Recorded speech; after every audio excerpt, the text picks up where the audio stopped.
አድማጮች ሰበር ዜናዎችን ይዘን መተናል። የፋኖን ኃይሎች በተመለከተ ብልጽግና እጁን ስለመስጠቱ እየሰማን የምንገኘው እንግዲህ መከላከያ ሰራዊቱ በመላው የአማራ ክልል ከተሞች እያካሄደ የሚገኘውን ውጊያ በማቆም ክልሉን ለፋኖ ኃይሎች ለቆ ሊወጣ እየተዘጋጀ እንደሚገኝ የሚያመላክቱ መረጃዎች እየወጡ ይገኛሉ። ብልጽግናና የብልጽግና ሹማምንት ደግሞ ጽንፈኞችን እናጠፋለን በሚል የገቡበት ጦርነት ከአቅማችን በላይ ሆኗል ሲሉ ተደምጧል። እንዲሁ አድማጮቻችን በተለይም ደግሞ አሁን ላይ በአዴን ውስጥና የአማራ ብልጽግና ውስጥ የሚገኙ ባለስልጣናትም በነ አብይ አህመድ በኩል እምነትን እንዳጡ እየሰማን የምንገኘው ሰበር ዜናዎችን ይዘናል። ወሳኝ ሰበር ዜናዎች ናቸው፣ መደመጥ አለባቸው። በተለይም ደግሞ መከላከያ ሰራዊቱ በማንኛውም አይነት ሁኔታ ክልሉን ለፋኖ ኃይሎች ሊለቅ እንደሚችል እየተሰማ ነው የሚገኘው። እሺ አድማጮቻችን ማለዳውን ሰበር ዜናዎችን ይዘንላችሁ መተናል። በመላው የአማራ ክልል ከተሞች በፋኖና በአገዛዙ ኃይሎች መካከል እየተካሄደ የሚገኘው ውጊያ ማለዳውን ስቱዲዮ በገባንበት በዚህ ሰዓት አድማጮች ተባብሶ መቀጠሉ እየተገለጸ ሲሆን በተለይም ደግሞ ከፋኖ ቤት ሊደመጥ የሚገባው ወሳኝ ሰበር ዜናን እየሰማን ነው የምንገኘው። አድማጮቻችን ይህን ትግል የምትደግፉ በተለይም ደግሞ የፋኖ ትግል ህዝባዊ ትግል መሆኑን የምታምኑ ኢትዮጵያንና የፋኖ ደጋፊዎች በሙሉ ልታደምጡት የሚገባ ወሳኝ ሰበር ዜናዎችን እየሰማን ነው የምንገኘው። ብልጽግና ማለትም እነ አብይ አህመድ የፋኖን ኃይሎች በ3 ቀን ትጥቅና ቀበቶ እናስፈታለን በሚል የገቡበት ጦርነት በከፍተኛ ሁኔታ ስጋት ውስጥና ጣብቂኝ ውስጥ እንደከተታቸው ምንጮች እያመላክቱ ይገኛሉ። የፋኖን ኃይሎች እናጠፋለን በሚል በተደጋጋሚ መጠነ ሰፊ ዘመቻዎችን በድሮንና በሜካናይዝድ የታገዘ ውጊያን ሲያካሄድ የቆየው ብልጽግና አሁን ላይ የፋኖ ኃይሎች ከአቅሜ በላይ ሆነዋል እያሉ ነው የሚገኙት።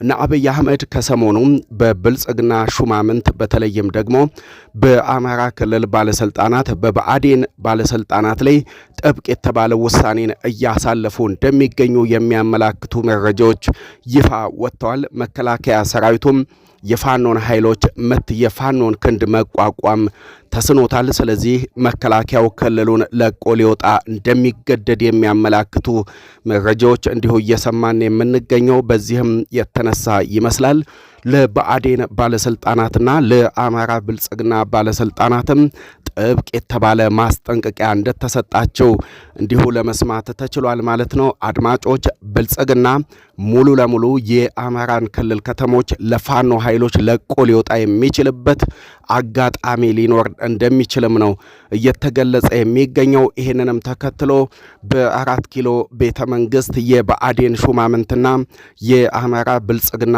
ባለስልጣናት ከአገዛዙ ሹማምንት ጋር ጥብቅ የተባለ ስብሰባዎችን በፋኖ ጉዳይ እንዳካሄዱ ለመስማት ተችሏል ማለት ነው። ታዲያ አብይ አህመድም በፋኖ ጉዳይና እንዲሁ በአማራ ክልል ከተሞች እየተካሄዱ በሚገኙ ውጊያዎች ላይ አዳዲስ ውሳኔዎችን እንዳሳለፉ እየሰማን እንገኛለን። ታዲያ በዚሁ ስብሰባ ላይ ማለት ነው የብአዴንና የአማራ ብልጽግና ባለስልጣናት ጽንፈኞቹን የፋኖ ቡድን እየደገፋችሁ የምትገኙት እናንተ ናችሁ በሚል እንደተወነጀሉ እንዲሁ ለመስማት ችለናል። ስለዚህ የብአዴንና የአማራ ብልጽግና ባለስልጣናት በአጠቃላይ ከመከላከያ ሰራዊቱ ጎን ተሰልፈው የፋኖን ኃይሎች ለማጥፋት አቅማቸውን ሙሉ ለሙሉ የማይጠቀሙ ከሆነና ለጽንፈኛው ቡድን መረጃን ማቀበላቸውን የሚቀጥሉበት ከሆነ የፌዴራል መንግስቱ የአማራን ክልል ከተሞች ሙሉ ለሙሉ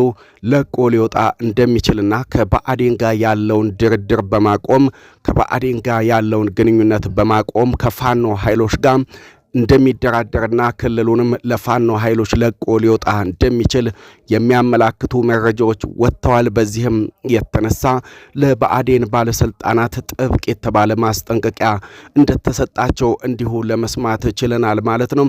አድማጮች ብአዴኖችም ለራሳችሁ ስትሉ ታገሉ፣ ጽንፈኛው ቡድን ሁላችንን ለማጥፋት ተነስቷል። ስለዚህ እናንተ ከመከላከያ ሰራዊቱ ጎን በመሰለፍ ጽንፈኛውን ቡድን በማጥፋት የማትደግፉንና የማታግዙን ከሆነ ክልሉን ለፋኖ ኃይሎች ለቀን ለመውጣትም ለመደራደር እንገደዳለን በሚል ውሳኔ እንዳሳለፉ እየሰማን ነው የምንገኘው ማለት ነው። እንግዲህ የአራት ኪሎ ሹማምንት ጽንፈኞችን እናጠፋለን እንደመስሳለን በሚል የገቡበት አጣብቅኝ ሊሳካ አለመቻሉን ተከትሎ አሁን ላይ የብአዴን ሹማምንትና የአማራ ብልጽግና ባለስልጣናትንም ጽንፈኛውን እየደገፋችሁና ለጽንፈኛው ቡድንም መረጃን እያቀበላችሁ የምትገኙት እናንተ ናችሁ በሚል እንደወነጀሏቸው እንዲሁ ለመስማት ችለናል ማለት ነው። አድማጮቻችን ሌላኛው ጉዳይ ደግሞ እንዲሁ የኦሮሚያ ክልል ርዕሰ መስተዳድር የሆኑት አቶ ሽመልስ አብዲሳም ቢሆን ጽንፈኛው ቡድን ስልጣናችንን ሊቀማን ነው ሲሉ እየተሰሙ ነው የሚገኙት ማለት ነው።